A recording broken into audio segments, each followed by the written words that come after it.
Who remembers the story of Goldilocks and Three Bears? Goldilocks worked through 3 different kinds of furniture and porridge. Let me give you a quick overview of the story. It's been so long, some of us have heard it. A little girl named Goldilocks goes for a walk in the forest and comes upon a house where she enters and finds her delightful 3 bowls of porridge. The first one she tastes is too salty. The next is too sweet, but the third one is just right. So she eats it all up. Goldilocks then finds 3 different sized chairs where she tries them out, and she finds the first one to be too high, the next one too low, but then the third one is just right. As she wanders in the home, she finds 3 beds and tries them out. The first bed is too hard, the next too soft, but the third one is just right. And she curls up and falls asleep. Meanwhile, the owners come home, who happen to be 3 bears, Papa, Mama, and little baby bear. Much to their surprise, they discover the outcome of what Goldilocks has done to their porridge, their chairs, and finally, their beds. Goldilocks wakes with a fright when she sees them and hears the bears. She jumps from her bed and runs away as fast as she can. This story sets up a similar theme where we can understand boundaries. Some people grew up in a home where just a little bit of rules were followed. Just a little bit. There wasn't a guideline as to when to start or stop something. You kind of had to guess what was allowed and what not. And other homes had way too many rules where you needed permission for everything. And then very few grow up in a very balanced home where there were healthy boundaries. And I'd like to introduce those 3 levels to you of boundaries. Take a look at your handout and let's go through each column, starting with the left one. As I read them out, feel free to circle or highlight the ones that you can relate to the most. Rigid boundaries. Avoids intimacy and close relationships, unlikely to ask for help, has few relationships, very protective of personal information, and may seem detached even with romantic partners. Keeps others at a distance to avoid rejection. Porous boundaries.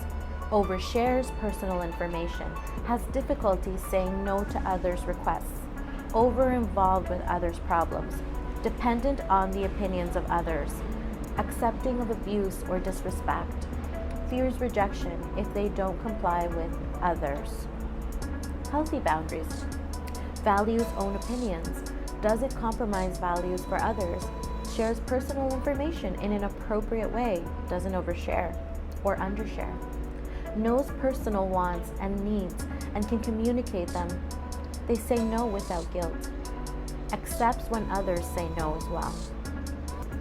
If you still want more clarity on which type of boundaries you practice, rigid, porous, or healthy, feel free to pause this video to do the mini survey in your handout.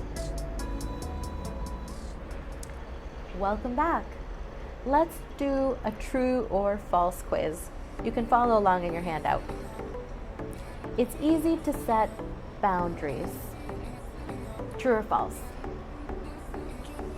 Correct. It is not easy to set boundaries.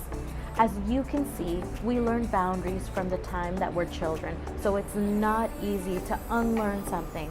So give yourself some credit and patience because you're about to change something that's really hard to do. Number 2, I control my thoughts and opinions. True or false? Correct. True. I may be influenced to think and act a certain way, especially when I was a child, but once we are adults, we get to choose fully what to think. Number 3, nobody can make us feel something unless we allow it. True or false?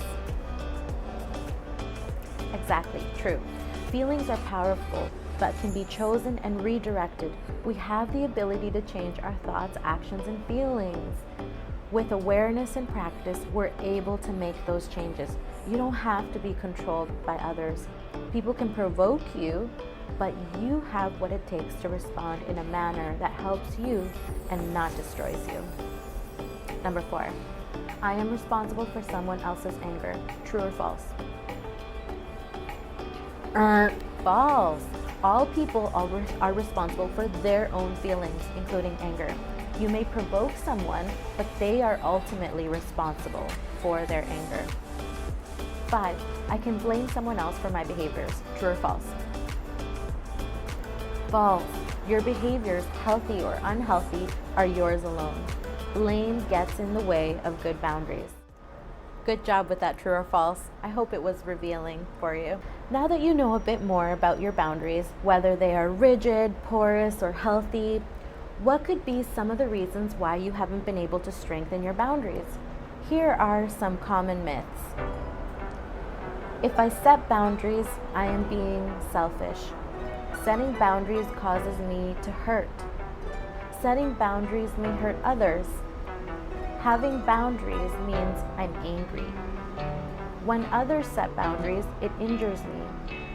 Boundaries cause guilt. Boundaries are permanent, and I don't want to burn any bridges. If you can relate to one or many of these myths, this is what has been holding you back. These myths are lies that we believe. And what we need to do is become aware of these lies so that we're able to shine a light on them with the truth.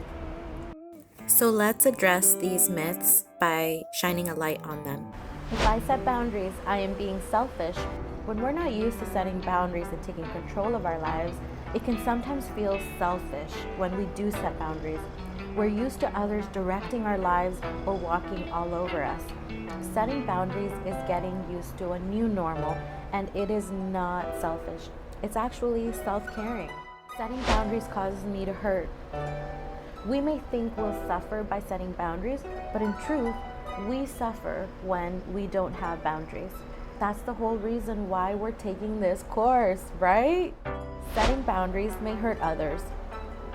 If others are used to walking all over us and getting whatever they want, they may feel that they are losing something when we set boundaries. But you are actually setting them free to develop their own abilities and their own capacities instead of always relying on you.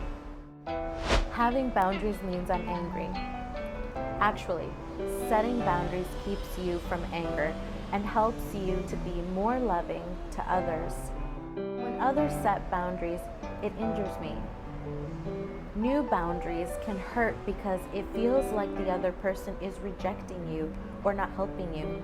But remember that boundaries is all about property lines. What are you responsible for in your life? What are they responsible for in their life? Taking others' responsibilities is where the lines get blurred and boundaries are crossed. Boundaries cause guilt. The truth is, boundaries bring relief. To say yes when you wanted to say no is to reduce stress up front, the stress of saying no. But then having to put up with an unwanted situation that will stress you out and make you miserable. To say no when you want to say no will possibly feel like a bit awkward at first. But then right away, the other person will look elsewhere for what they need, and you will be free and not stressed out by a bad situation. Boundaries are permanent, and I don't want to burn bridges. Boundaries shift and change depending on the situation and the relationship you have with each person you interact with. So naturally, they change as you learn more about people and about yourself. This is why we have to keep talking about them to keep our relationships healthy. Take some time to circle or write down any myths that have been stopping you from setting healthy boundaries. And then write down the truth that will counteract those lies. We're also going to do this in the last class too. So start practicing on how to counteract those myths and those lies. See you next class.